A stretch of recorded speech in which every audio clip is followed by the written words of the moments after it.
नमस्कार दोस्तों, आप सभी का स्वागत है। हम पढ़ रहे थे हिंदी साहित्य का इतिहास। हिंदी साहित्य के इतिहास में हम आदिकाल पढ़ रहे थे। आदिकाल में हमने सिद्ध साहित्य, नाथ साहित्य, जैन साहित्य, रासो साहित्य, गद्य साहित्य और लौकिक साहित्य देखा। और उसके बाद में हम सिद्ध, नाथ, जैन और रासो साहित्य का एक संक्षिप्त रिव्यू देख रहे हैं। तो आइए शुरू करते हैं। तो हिंदी साहित्य में सबसे पहले सिद्ध साहित्य का प्रादुर्भाव हुआ। सिद्ध साहित्य में 84 सिद्ध हुए थे और उन्हीं सिद्धों का विकसित रूप कहे तो नाथ साहित्य बाद में विकसित हुआ। जो 84 सिद्ध थे उन्हीं में से 9 नाथ हुए, क्योंकि सिद्धों में वामाचार साधना, गुह्य साधना, काया साधना जैसी कुरीतियाँ बढ़ गई थी और उसके विरोध में नाथ साहित्य का विकास हुआ। नाथ साहित्य में 9 नाथ हुए और सिद्ध साहित्य का काल 8वीं से 13वीं शताब्दी तक माना जाता है और नाथ साहित्य का काल 10वीं से 13वीं शताब्दी तक माना जाता है। अलग अलग विद्वानों ने अलग अलग काल बताया है, लेकिन हम सर्वमान्य रूप से देख रहे हैं। तो सिद्धों का काल 8वीं से 13वीं शताब्दी, कहीं कहीं 7वीं से 13वीं शताब्दी तक भी मिलता है और नाथ साहित्य 10वीं से 13वीं शताब्दी तक। उसके बाद आता है जैन साहित्य, जो जैन कवियों ने लिखा था और इसका समय 8वीं से 13वीं शताब्दी, जो सिद्ध और जैन साहित्य का एक ही काल बैठता है।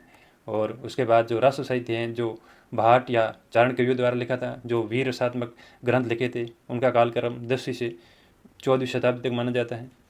और देखें कि इसमें कौन कौन से रूप में काव्य रचना की। तो सिद्ध थे, उन्होंने मुक्तक लिखे, प्रबंध रचना नए के बराबर की, दोहा चौपाई मुक्तक के रूप में लिखी। और नाथ साहित्य है, उन्होंने भी मुक्तक के रूप में दोहा चौपाई लिखे। जैन साहित्य ने प्रबंध ग्रंथ लिखे, जैसे रास, चरित, चरयू, फागु, इस प्रकार। और जो कृष्ण से संबंधित थे उसका नाम हरिवंश पुराण और राम से संबंधित ग्रंथों के नाम महापुराण दिए। और जो रासो ग्रंथ है वो भी प्रबंध काव्य हैं।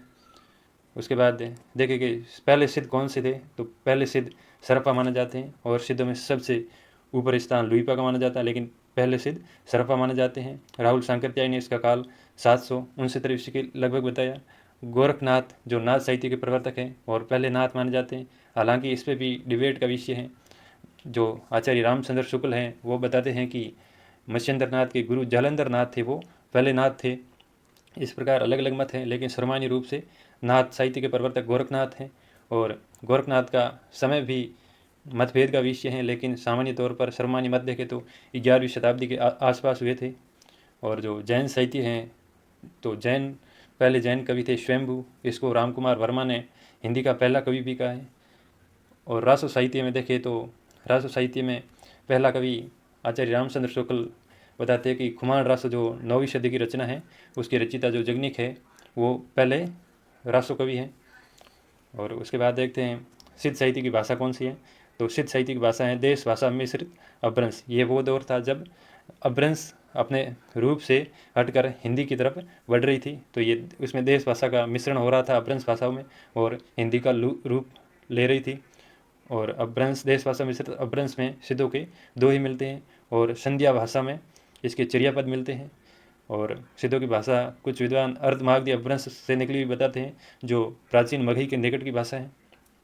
नाथ साहित्य की भाषा सतुकुड़ी मानते हैं, जिसमें राजस्थानी, पंजाबी और खड़ी बोली के शब्द मिलते हैं। सतुकुड़ी भाषा उसे कहते हैं जिसमें 3-4 बोलियों के शब्द का मिश्रण होता है। तो सतुकुड़ी भाषा में, नाथों की भाषा में राजस्थानी, पंजाबी व खड़ी बोली के शब्द मिलते हैं और नाथों की भाषा खड़ी बोली मिश्रित राजस्थानी मानी जाती है।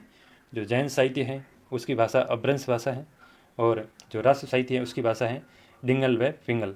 जो डिंगल भाषा है वो पिंगल और डिंगल 2 भाषा हैं। तो पिंगल भाषा में अपभ्रंश मिश्रित ब्रज भाषा है और डिंगल भाषा में राजस्थानी मिश्रित ब्रज भाषा है।